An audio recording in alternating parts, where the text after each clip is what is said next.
Knowledge is a process of piling up facts. Wisdom lies in their simplification. Martin H. Fischer. That's what we try to do here every day, is show wisdom by simplification, taking all the knowledge that we have and realizing. Occam's razor tells us that the simplest answer is typically the best. That is why we focus so hard on weekly vertical crossovers, and you see how they have worked every single time this year. Every single one has worked for us.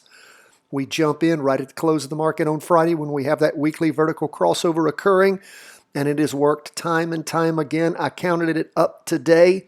3 on the S&P 500 that were successful. 2 up, 1 down. We have had 3 on the Nasdaq 100. That was 1 up, 2 up, and 1 down. We have had 2 on TLT, 1 up, 1 down. And on gold, I believe we have had, let's look at this, 1, 2, 3. And again, all successful. The weekly vertical crossover shows us major changes in trends. We follow trends. We are not short-term chart traders. We're not looking for market inefficiencies. We are looking for trends. And my friends, trends are the easiest thing to follow. That's why we focus on it. And the beauty of it is the jumping in point's easy. The real skill is riding that pony as long as you can to a greater and greater victory. And of course, to this end, our Advanced Market Mastery course, I'm going to teach it again. It's taken me a while to build up my energy for it. You'll see a link at the end of the video in the show notes if you're interested. I will be interviewing people for potential participation. I have a limited number of slots, and I will personally decide who is going to take that course and if you're ready for it. If not, hey, we're here every day for free. But if you want to accelerate your market mastery, we'll talk more about that later. Let's jump into these charts.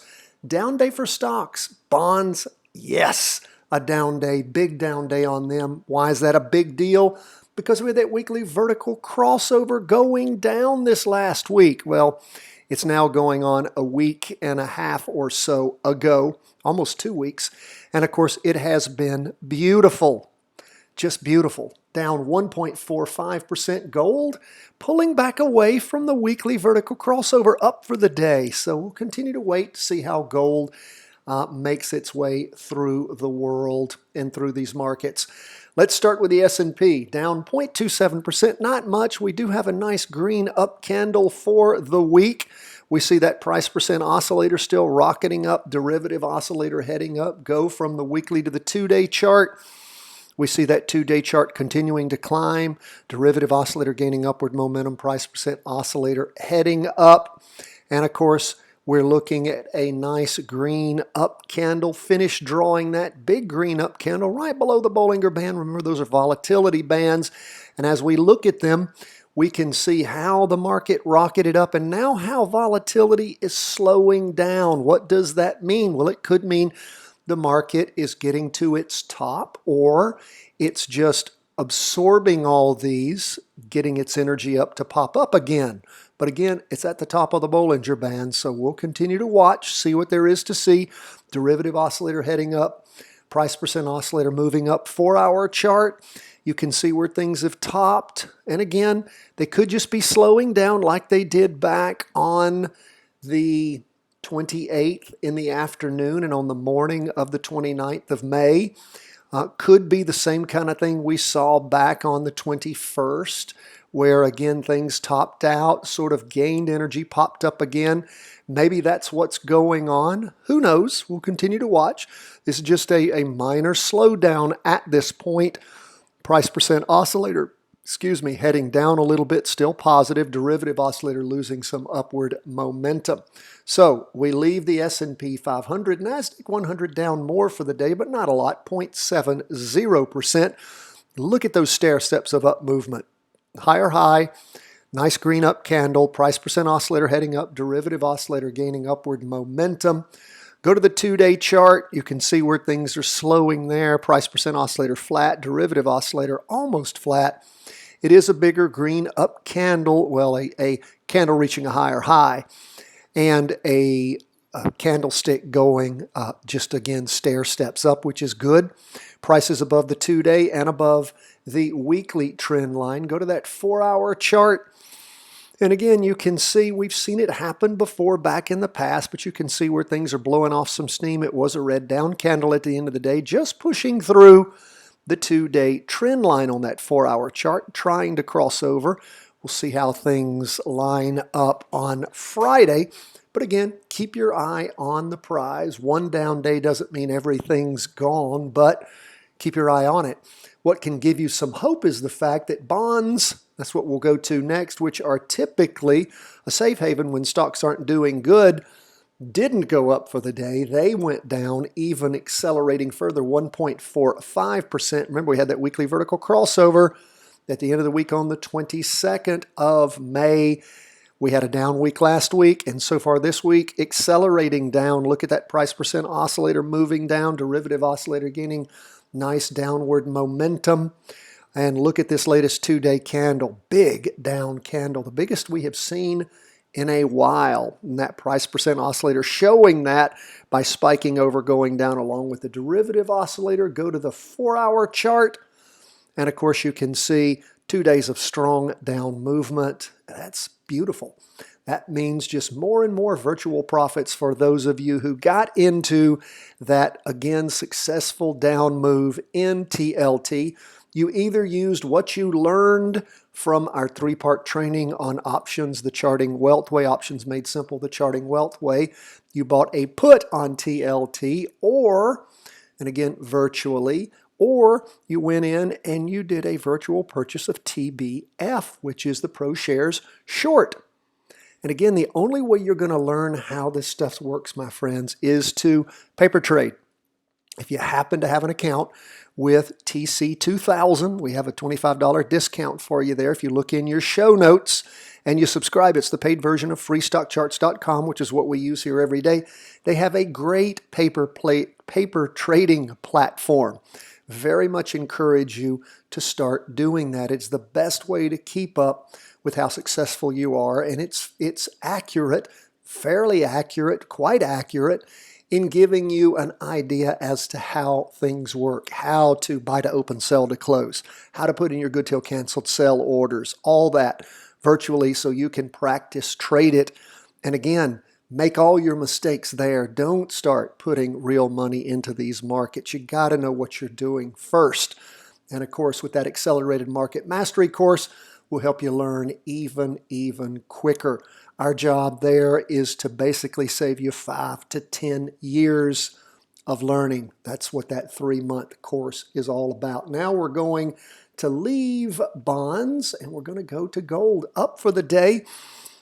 Didn't mean to act disappointed about that, but again, I was hoping for a potential to short gold, but it just won't cross over going down. Isn't that interesting? What do we have so far this week? Well, prior week we had a doji. This week we're close to a doji. It's really close to it. That means lots and lots of indecision. Since it's red, tending down. Price percent oscillator still positive, heading down. Derivative oscillator still positive, losing momentum, but it just won't cross over. It just won't die. Look at the latest 2-day candle, long wick on the bottom where it pulled back from that down move. Derivative oscillator gaining downward momentum, price percent oscillator heading down. Go to the 4-hour chart. And of course, that's where you see what it did on Thursday. After a day and a half of down movement, it really started decelerating yesterday afternoon and moved up today 1.05%. And it's the only up mover in all of our charts, all 4 of them. Gold is the only one up for the day. So that's where gold is. Who knows? If it's a big down day tomorrow, maybe it'll cross over going down. Not so likely at this point. We'll wait and see how gold sorts itself out. But man, we got plenty to do with our long trade right now on the S&P and the Nasdaq 100 because both of those weekly vertical crossovers are still running. And of course, the successful down trade going into its second full week on 20-year bonds. Folks, that's where we are as we end the day. Again, in the end of today's broadcast, we'll have more information about our Accelerated Market Mastery course. And again, and we've got a great training for you. Do check out your show notes. It's one of the newer videos that I have recorded. What the coronavirus crash and recovery have taught us. 4 big lessons. Please make sure to take that. If you're not signed up for our daily reviews, you don't get the special trainings we put in there every day. You can sign up for free at chartingwealth.com. Go in there, put in your email address. You will get those daily trainings on a daily basis, and it's all free. It'll help accelerate your learning. Okay, we're going to leave our big 4, and we're going to jump into Bitcoin. Look at it. Bitcoin up about 2% for the day. And how's the week shaping up? It's still not reaching the high, I don't think, $9,978.93, $9,930. So close. So we've got a green up candle after a red doji in the prior week. Derivative oscillator gaining a little, well, it's about flat. Price percent oscillators heading up, which is good. We go to the 2-day chart. It's flat on the price percent oscillator. Red open box candle means a deceleration in the up movement. Derivative oscillator, maybe a little bit of momentum it gained. It's about flat, like the price percent oscillator. But we go to that 4-hour chart. What do we see there? Of course, it crossed over for us going up back on the afternoon of Monday of this week, and then popped up strong on Wednesday morning, and then really rolled over on us on Thursday. And what do we have? Well, Thursday, in addition to, we can see, and Thursday morning started slowing down Wednesday afternoon, and then sort of slid sideways in the afternoon as far as our Heikin Ashi candlestick goes. So again, still up for the day, 2%, but we can see that price percent oscillator is flat. Derivative oscillator still decelerating. So keep your eye on the prize. We'll see. Again, we don't like necessarily those 4-hour recrosses. They're not as reliable. Nothing's as reliable as the weekly. Next in line is the 2-day recross. Last in line is the 4-hour. But for those of you who wanted to practice trade Bitcoin, hope you did it and you're learning from it. Continue to watch it. And remember, what you're really going to learn from this exercise is focusing on the bigger charts and seeing how they weaken and how that is reflected in the success of your trade. What you need to really be paying attention to right now is the flatness on that 2-day chart. Now, it's flat, hasn't crossed over and all, but you should be drawing your 2-day trend lines, your weekly trend lines, seeing where price is in regards to those.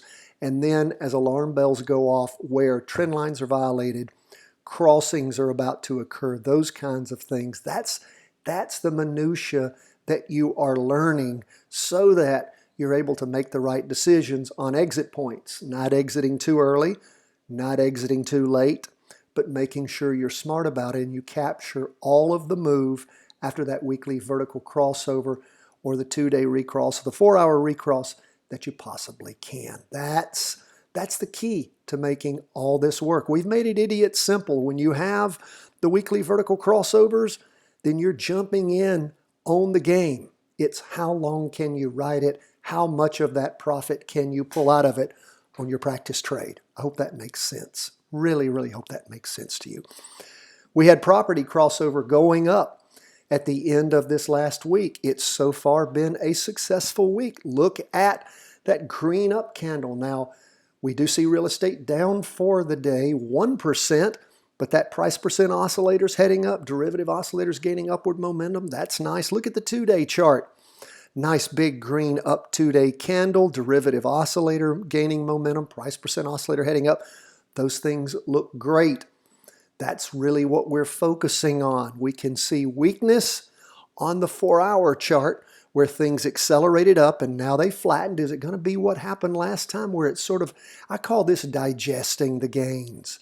Digesting the gains and then gaining momentum and popping up again. The way you're able to determine whether these gains are simply being digested or your trade is dying is those larger charts, the 2-day and the weekly. So again, the 4-hour, don't let it fool you, but do let it lead you to look at the larger charts to know if the trade is ending. And that's the key. And people say, well, I need a hard and fast rule. All these charts have separate personalities. You can't just make up a hard and fast rule on all of them. That's why you have to practice with us every day. That's why we say 10 to 15 minutes. How hard is 10 to 15 minutes? And you learn the personalities of these charts. You trade them often enough, you practice trade them often enough, you'll figure this out. But it takes patience, it takes time, and it takes a little bit of energy and wisdom by applying that knowledge, like our quote said. Okay, we're going to lastly go to black gold, Texas tea. We're going to oil, up for the day 1.55%. Still don't have a weekly vertical crossover, but we do see the price percent oscillator trying to head up. It's still negative. Derivative oscillator's gone positive. We do have a small up week that has been forming. And again, oil's got a ways to go before it crosses over. What do we see on the 2-day chart? Well, it crossed over back on the 19th of May, popped way up, slid sideways, and over the last 4 days, been moving up. Okay, that's good to see. We look at the 4-hour chart, and again, staying above the price percent oscillator, just above the red signal line. Saw some hesitation in the morning, but popping up in the afternoon. So we'll continue to watch gold, wait and see if and when. Well, at some point, we still use oil in our economies around the world. Guessing at some point it will recover, and we will be waiting for that crossover going up on the weekly chart. That's where we are, folks, as we end the day. So appreciate you being with us. Again, Patreon members, we had a great live call-in yesterday. If you missed it, please check your email. I sent you a video recording of the entire 45-minute or so conversation that we had. Had everybody there participating. It was a lot of fun. One of our friends from Portugal, everybody else from the United States. I always appreciate those opportunities to get together with you. Appreciate all of our new Patreon members and supporters. And again, priority will be given to the Accelerated Market Mastery course, first to our Patreon members, then to our book buyers, then to everyone else. Check out the video. God bless, my friends. All the best from the whole team at Charting Wealth World Headquarters.